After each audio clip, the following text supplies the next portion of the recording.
Mwadzuka bwanji amalawi nonse kwina kulikonse kumene muli lero pa 26 if not 27 of March 2026.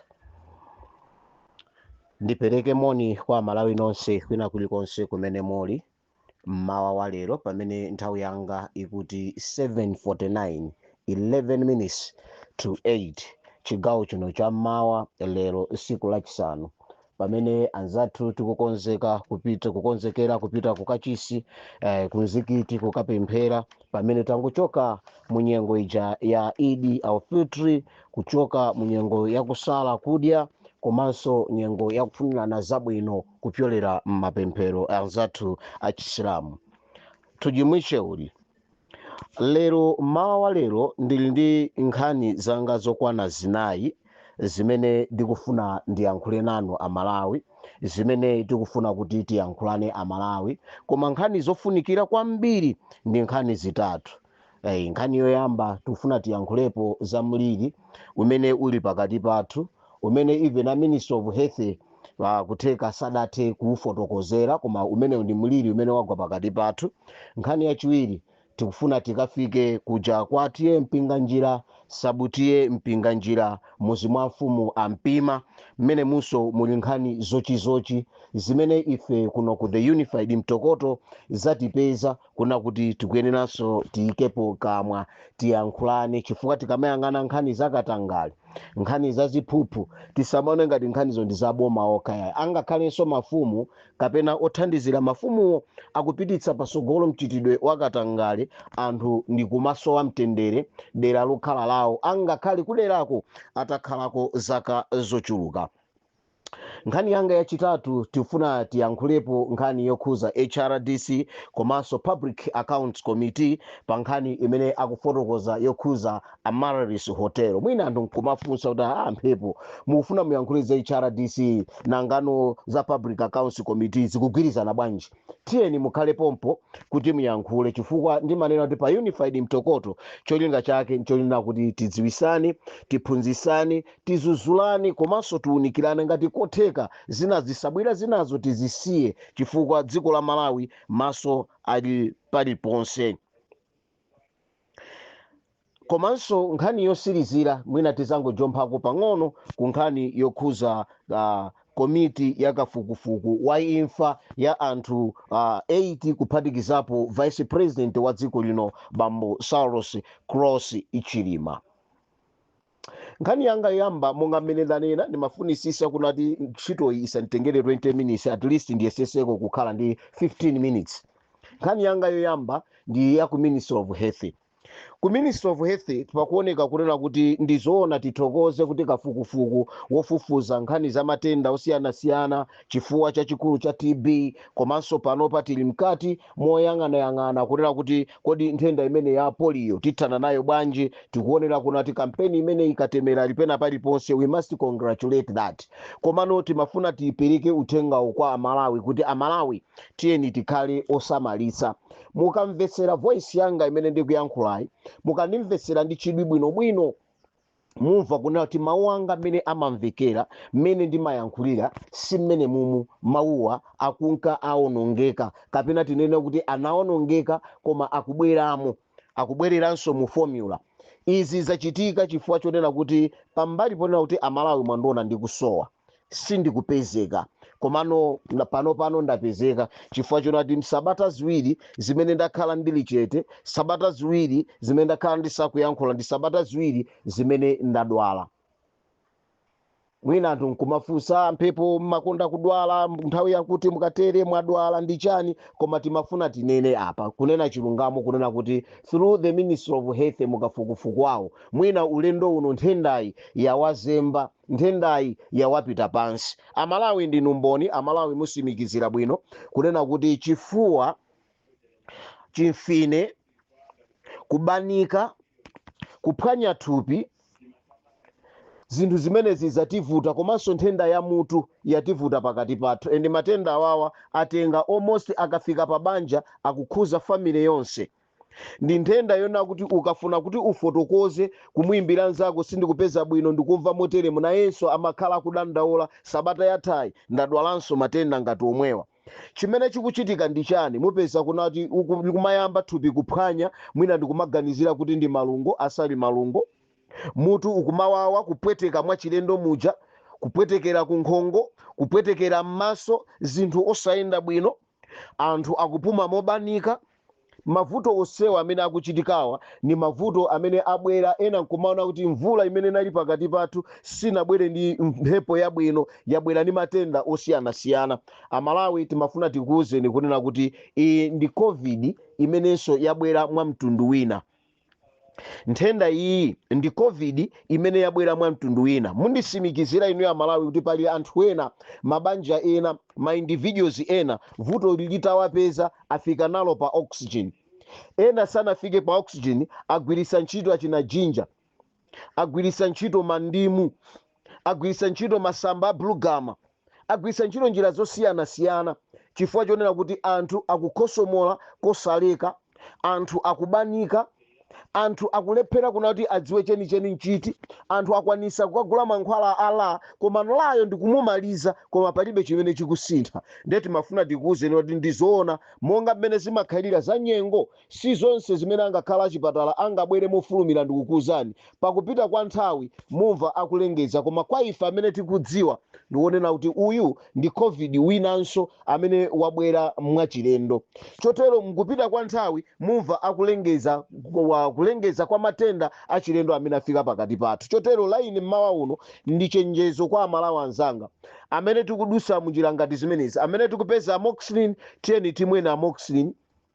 Chifukwa chakuphwanya kwa thupi tiyeni timwena achinala, tigwirise ntchito achina tsunami, tigwirise ntchito achina jinja, tigwirise ntchito achina uchi ndi zina zotero kuti tithandizike, chifukwa matendawa akakugwirani akugwira banja lonse, komanso sakutenga masiku okwana 6 monga mmene timaziwira chifuwa kapena mmene timaziwira chimfine mmene zimakhalira, koma ni nthenda imene yafika pakati pathu. Tithokoze kuna kuti chifukwa cha mantha truma imene imaperekedwa imene anthu sadayizindikire ya covid sinabwere pakati pathu, chifukwa akadakhala ndi covid anthu pano mutaona akukakamizidwa maski, anthu maski sakuvala, ozindikira akuvala maski, anthu ena akupita pa oxygen, ena sakupita. Koma tithokoze kuna kuti kupyolera mmatenda amenewa sitinamvepo za anthu kunena kuti atisiya chifukwa cha nthenda imeneyi.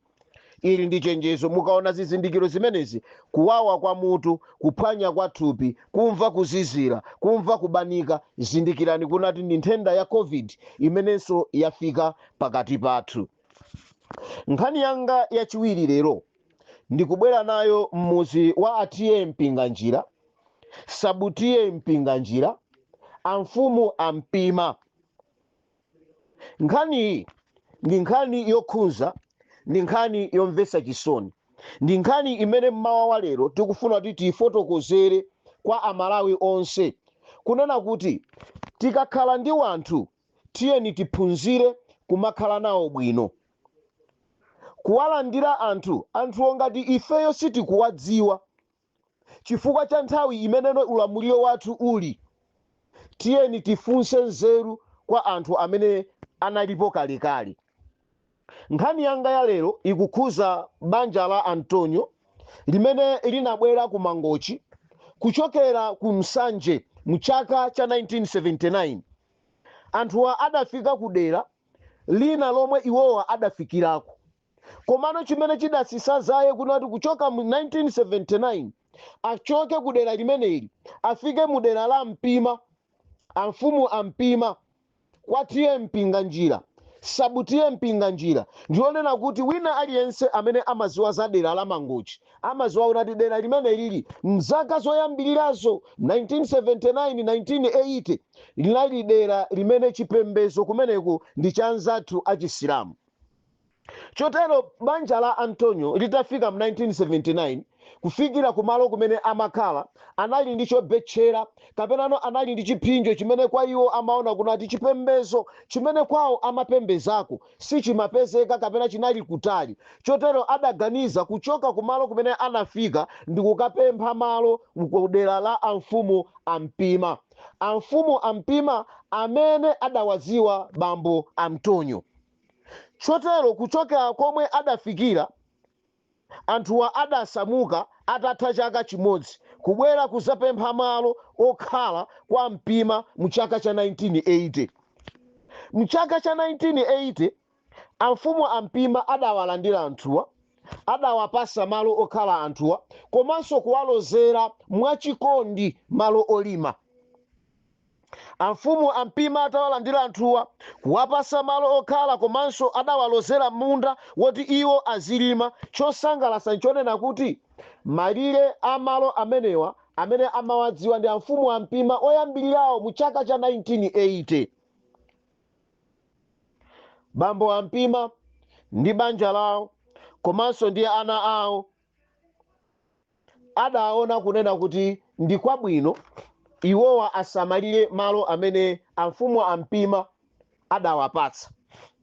Amalawi mukudziwa inu, munthu akapasidwa malo okhalapo, munthu akapasidwa dera lakero amayenera kulikira malire, amayenera kulikira zizindikiro.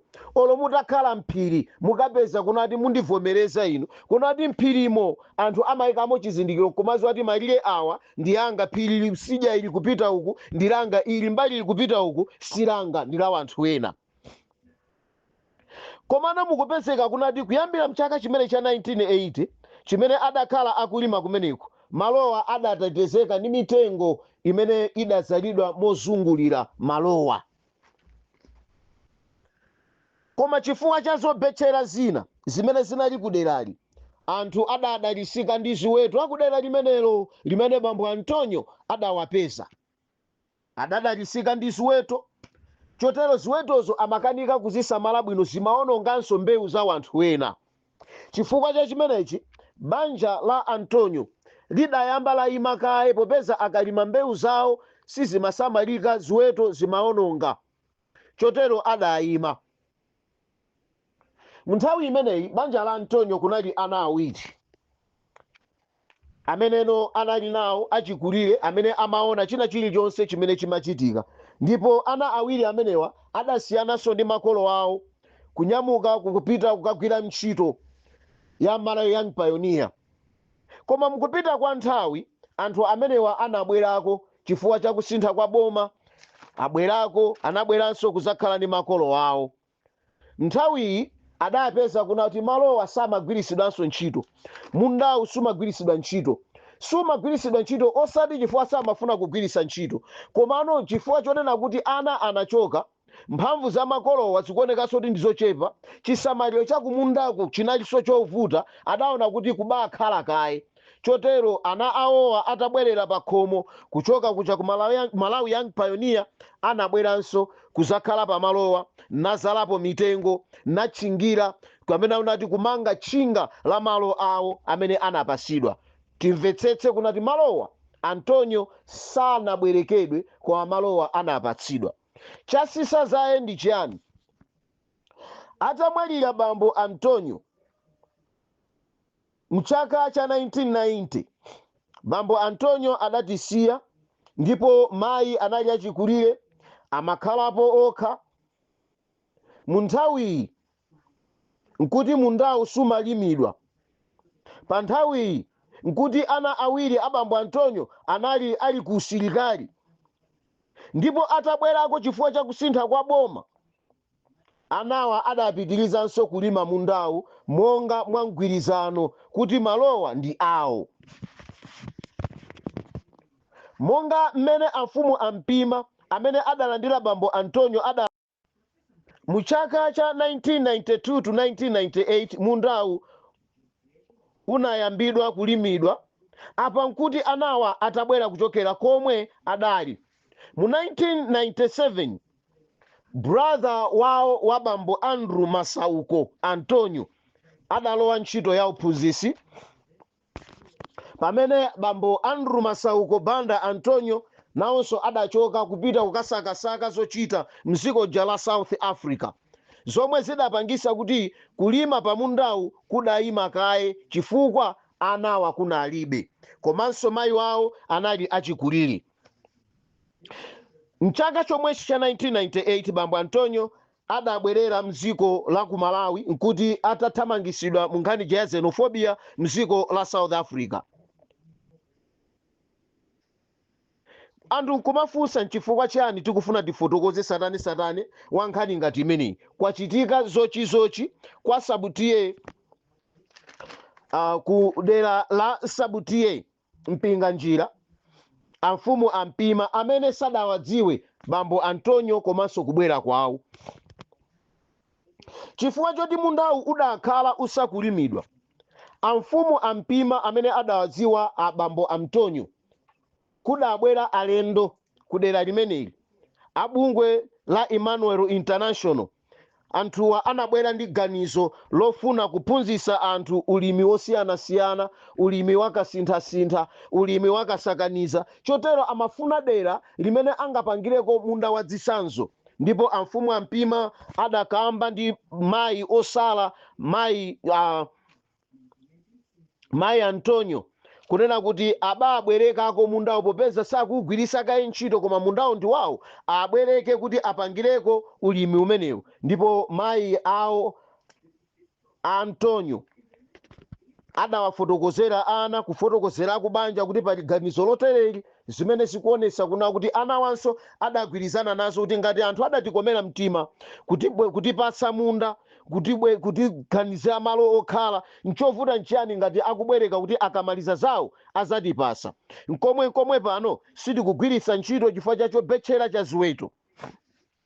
Anthuwa anabwereka mugwirizano malowa kunena kuti adzawapasanso. Chasisa zaye nchonena kuti malowa lero akulandidwa. Amene akulanda malowa ndi amfumu ampima amene sadawadziwe bambo Antonio, amene no kwa iwowo akuona ngati ndi chiopsezo kuti anthu obwera sangakhale kuderali. Funso nkumati kodi munthu angabwere kudera kuchokera mu chaka cha 1979 kufikira pamene milandu iyi ikuyambika, zaka zokwana 45, ndikumanena kuti munthu malowa si ake? Zitheka bwanji amfumu ampima? Zitheka bwanji inuyo ameneno muli otumikira amfumu kunena kuti malowa lero lino bambo Antonio ndi anawo akalandidwe?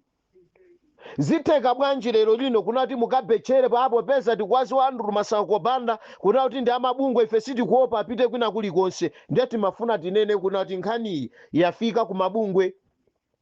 Ngati tikuona kuti mchitidwe uwu ndi wabwino womawalanda anthu malo, chifukwa chonati amfumu amene adawapasa kulibe, inu ndi mafumu amene mwabwera lero, komanso inu ndi nduna za mafumu amene mukutumikira lero, mupanga za chinyengo pomalanda anthu amene poyambapo mudayamba nkuwapempha. Zimenezi dziko la Malawi sililola. Mafumu mwapita patsogolo kukhazikitsa mchitidwe wolanda malo awa anthu chifukwa kuti makolo awo anamwalira, angakhale anali pomwepo. Funso nkumanena kuti amfumu amene mulipo lero, nduna zimene mulipo lero, mungamve bwanji mutakhala iniyo mwapita, amfumu akukhala Antonio, banja la kwa Antonio likulanda malo kwa mfumu ampima, mungamve bwanji? Ndikukamba nkhaniyi chifukwa chonena kuti kupyolera mu nkhani imeneyi zikuoneka kunati Asabutiye amene apasidwa nkhaniyi akufuna kupereka chigamulo cha malowa, angakhale Asabutiyeyo pamalopo sanafikepo. Asabutiyeyo sanafune kukafufuza nkhaniyi kwa ampima oyambirira, akubanja oyambirira amene anali amfumu amene adapereka malowa kwa Antonio. Malo ena aliwonse amakhala ndi chizindikiro kuti malowa enu ake ndi awa. Chasisa zaye nchonena kuti mkulu wina ameneno amapezeka kudera limeneli adagulisa malowa, amene anali chairman woyang'anira zitukuko zimene zimachitika pamalo obwerekedwa kwa bambo Antonio, amene amayang'anira chairman wa chitukuko chimenechi ku Emmanuel International anali Asidrek Jali. Asidrek Jali mene tukamba pano ndi malemu kulibe. Asidrek Jali anagulisa malowa kwa munthu amene anakaunjika njerwa ku plot ya Antonio. Antonio pofufuza Asidrek Jali adayankhula kunena kuti njerwazo ndi zawo, akufuna akazi chosepo adikire, akudikirira kuna kuti ayiwowa akachose, ndi pamene mwini wake wa malowa amene ali anakamanga mpanda kuwonjezera mitengo imene alipoyo. Izi zidapangisa ogula maloyi kututumuka kuti chikuchitika nchiyani, ndi pameneno ana Antonio adadziwa kunati malowa anagulisidwa ndi bambo a Sidrek Jali. Soka ilo a Sidrek Jali anapita. Tikufuna muone chinyengo mmene chikuyendera, mmene mafumu akulandira malo. Itayambika nkhani kufufuzidwa, ampima mothandizidwa ndi nduna zawo, chifukwa chonati bambo Sidrek Jali adatisiya, adayankhula momveka bwino kuti malowa tinawagulisa chifukwa kuti malowa samalimidwa, abwererenso kwa mfumu ampima. Kuyiwala kunena kuti amfumu ampima adapempha malowa kwa bambo Antonio chifukwa chonena kuti apangirepo ulimi wa zisanzo, ulimi wakasakaniza. Ndipo mabungwe ameneno amapanga zimenezi ndi a Concern Worldwide, Emmanuel International komanso Alec Basin. Alec Basin ndi anzawo onsewa atamaliza ntchito yawo, bambo Sidrek sadakabweze malowa, amfumu ampima sanabweze malowa. Ichi ndi chaka cha 2020. Ndi pamene a Sidrek Jali adagulisa malowa. Lero malowa akufuna ainu ake kuti awatenge, amanga mpanda, malowa aja akulandidwa, ndipo asabutiye akufuna apereke chigamulo, chimene chigamulocho nkhani sinakambidwe, mboni sizinafufuzidwe, palibe amene aperekera umboni, ndipo akuopseza kunena kuti iwowa ndi obwera amadziwa kuti amagwira ntchito ku mabungwe. Ndeti mafuna tiauza kuti ndizoona nkhaniyo ku mabungwe yafika, ngati nchinyengo chimene muziganizira kuti iniyo ndi ankhalakale, anzanuwa ndi obwera, ndipo muziwazunza chinyengo chimenechi tiona nacho kolowera, ndipo nkhani imeneyi muona nayo zosatira. Tikudziwa kunena kuti kuli bambo Asikazo kumeneko, kuli amayi Amina kumeneko, Abiti John ameneno akukhalira kumbuyo anthu amene wakumapanga zinthu za chinyengo. Nkhani iyi ifika pabwalo la milandu, ichoka pabwalo la milandu ikafika ku khoti, chifukwa nchitidwe mafumu ndi anthu anu mukuzolowera. The Unified Ntokoto ili pano kufuna kukudziwisani, munthu amene wakhala zaka 45, munthu amene mwampempha kuti achite chitukuko pa malo pake ndikukuvomerani, nkuchosa zinthuzo munayenera kukambwezera malo ake. Koma apa pakuoneka kuna kuti pali zachinyengo zimene zikuchitika. Nkhani yanga yachitatu ndiyokhuza anzathu a HRDC. Ndi zinthu zomvetsa chisoni kuna kuti lero lino amalawi titha kumakhala ndi nkhani kapenano bungwe limene limatchulidwa ndi Human Rights Defenders Coalition. Ndimanena pano kunati tikamakamba za Human Rights Defenders Coalition, cholinga chake ndi chani, ikufuna ipange chani, inabwera mdziko muno chifukwa chani. Ndipo amalawi, ine Richard Chimwemwe Mphepo ndakhala ndikukuwuzani kunati Human Rights Defenders Coalition ndi bungwe la uchigawenga, ndi bungwe la chifwamba, ndi kabungwe kamene kanakhazikisidwa ndi chipani cha Malawi Congress Party komanso UTM, ndi cholinga chonena kuti chizisokoneza mtendere mdziko la Malawi. Nziko muno tinakhala tikuuzidwa zakuipa kwa chipani cha Democratic Progressive Party, ndipo a president amene adatisiya nziko muno adafika pa nsonkhano kuti nziko muno mwakonzedwa ziwembu zimene amene afuna kuphedwa ndi iwowo. A president a UTM ndi Lazarus Chakwera, ndi a HRDC a Timothy Ntambo, kumatchulidwa akulu a former Makra board chair. Iwowa mapereka mayina amene ndikumaona ngati zinthu zabwino, ndikumapanga formulate gulu ngati limeneli. HRDC ndi gulu limene layang'anira nyansi zochuluka mdziko la Malawi zikuchitika, sadazuzule, sadayankhule, sanapereke ultimatum, sadalembere kalata kwa president kuti achitepo kanthu, angakhale zinthuzo zimachitika mdziko muno. HRDC yaonerera Crossroads Gate, yaonerera COVID gate, yaonerera anthu kudya chiteze nziko muno, yaonerera zikwanje nziko munomu, yaonerera COVID gate nziko munomu. Sidapange kanthu kena kalikonse for the past 5 years imene dziko lino laonongeka. Yaonerera fuel akusowa nziko muno, yaonerera anthu akufa ndi njala nziko muno. HRDC sidapange kena kalikonse. Lero HRDC ikuzambatuka kunena kuti a president amene akulamula lero amene ndi a Professor Arthur Peter Mutharika akuna kuti achose anthu ntchito chifukwa cha nkhani imene nkhaniyo pamene ndikukamba pano ili ku Public Account Committee idakafufuza. Public Account Committee ikuyenera ipereke satane wakafukufuku amene apeza kwa president. Kuchokera pamenepo tuona kuti action ya president itani. Akaiyasa ndi anzawo abwera kupereka masiku kuna kuti apita pansewu kuna kuti president apange kanthu achose wanthu. Ndimafuna ndifunse izi kwa Akaiyasa amene lero lino mutha kuoneka ngati munthu wochenjera koma kuchenjera kwanu kuli kopepera. Mutha kuoneka ngati munthu wanzeru amene mumayima ma radio station ma TV ndikumapangisa ma interview achina pagwanji ndi anzawo komano muli munthu wofoira.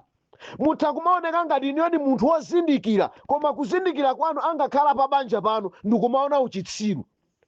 Mupereka bwanji chiopsezo kwa mtsogoleri wa dziko kuna kuti apange kanthu aonese action apo ngati action sioneka mupita pansewu pamene mukudziwa kuna kuti kuchizera ku nyumba ya malamulo kuli komiti imene ikugwira ntchito imeneyi. Mukuderera komiti iniyo ndi amene muli anzeru, iniyo muli ndi kafukufuku wanu kapena ndi chani chimene mufuna kuti muchibise. Amalawi nthawi yakwana mu 2020 taona dziko lino litawonongeka. Zimene zidapangisa kuti achakwerawo ndi boma lawo, achilimawo ndi boma lawo, achihanawo ndi boma lawo adalephera kulikonza zikoli chifukwa adawononga zinthu muzina lopanga ma demonstrations. Taonapo ife anthu akupanga ma demonstrations kuchokera mu 2020 kufikira mu 2025. Mademo amene sanaononge china chilichonse. Mademo amene anthu amathamangisidwa ndi zikwanji. Mademo amene amalesedwa olesawo gulu lake lina la HRDC limene lidatenga zikwanje zomwe zija zimene amagwiritsa ntchito zija ndikuwapasa anyamata ndikumalesa. Iwo adakhala lichiti. Funso nkumati cholinga chawo nchiyani? Kodi baba malondera ntchito imene akuyigwirayi sakuiona kukhala yopambana? Lero afuna aziopseza wanthu ndeti mafuna kuwauza kunena kuti nthawi zina ulemu umazipasa munthu wekha. Kuzichoseranso ulemu kumakhalanso kwa iwe mwini. Ngati mukufuna kupita patsogolo Akaiyasa mchiganizo chanu pitirizani kupita patsogolo. Chimene tingangolangiza achinyamata aku DPP komanso a president a Professor Arthur Peter Mutharika ndichonena kuti aloleni ayende apereke maganizo awo afotokoze zikhumbiso zawo musawapange block pena paliponse. Chifukwa ali ndi cholinga chofuna kupanga tarnish the image of the Democratic Progressive Party kuti ndi chipani chimene chabweresa zikwanje. Chifukwa kuseliko akukambirana zobweresa zikwanje okhaokha kuti abwerese mchitidwe wosokoneza azikakamba kunena kuti a DPP ndi amene abweresano zikwanje. Ndafuna ndikupaseni chenjezo limeneyi. Uthenga wanga wosiriza ndi waku komiti yakafukufuku ya imfa ya anthu 9 kuphatikizapo a vice president a dziko lino. Ndikayang'anitsitsa akafukufuku amene achitika mbuyomo amene amalawi sakukhutitsidwa nawo. Mwakafukufuku amene acha tipeza kuna kuti mbali ina anachitako bwino. Chifukwa chani ndikutero kuti anachitako bwino? Anachita bwino chifukwa kuti kafukufukuyo amakhuzanso anthu achizimayi amene anatenga nawo mbali. Koma tikayang'ana ku nyumba ya malamulo iyi imene yalengeza mayina a anthu otenga kafukufuku ameneyi, funso langa ndilakuti ndi chifukwa chani amayi sakupezeka mu kafukufukuyo? Anthu amukhulupirire bwanji kuti kafukufuku ameneyi akhala olondola? Nziko muno timanena kuti ngati tikufuna tidziwe chilungamo tipanga involve azimayi akhale patsogolo pofufuza chilungamocho. Ndiye Lazarus Chakwera mukafukufuku mwawo tinaonamo munali azimayi, tinaonamo mmene munali maloya. Chifukwa chani amabalansa zinthu ngati zimezi? Amafuna kuti apereke chikhulupiriro komanso chiyembekezo kuna kuti zimene akupangazi zitheka. Soka ilonso nalo amayi adati kumudwisa, adazemba njira za mafunso zimene amalawi anali nazo ndikumakafunsa zawo. Adasiya njira zimeneno anthu amayina kuti awafunse mafunsowo nkuwasiya ndikumakafunsa anthu ena kumalambalala mwadala. Ndiye ife timapempha kuzera kwa Speaker of Parliament, no matter IMCP akaniza anthu awo kuti sakufuna apite nawo kafukufuku, akale asapite chifukwa kafukufukuyo akapanga choko. MCP ndimene ili responsible pa chiwembu chimene chicha. Ndikovutanso kuti omwewo muwayike mmene mutimadziwa kuti mmawayika modala koma samafunika nkomwe. Koma nkhani ndionena kuti tithandizeni mukafukufuku muyikemo azimayi ngati MCP sikupezekamo. Kodi akali ati mukwasiya pati? Inu gulu lochuluka la azimayi limachuluka nzeru lija likudziwa bwinobwino za nkhani mukulisiya pati? Nkhawa yanga ndionera kuti tiyeni tipitise pasogolo kafukufuku amene amalawi akhale naye chiyembekezo. Musapange kafukufuku amene amalawi sakhutiranso nkungononga misonkho ya amalawi. Ayi, kafukufukuyu ayende bwino, tisayende ndi mikwiyo muthumba, tisayende ndi maudani muthumba kuti wina akapezeka wolakwa asanalakwe. Tidziwe kunati pamene tikupanga kafukufuku kumwamba kuli Mulungu, amene Mulungu ndi woweruza wolungama wachina chilichonse. Ambuye akudaliseni, mukhale ndi mawa opambana.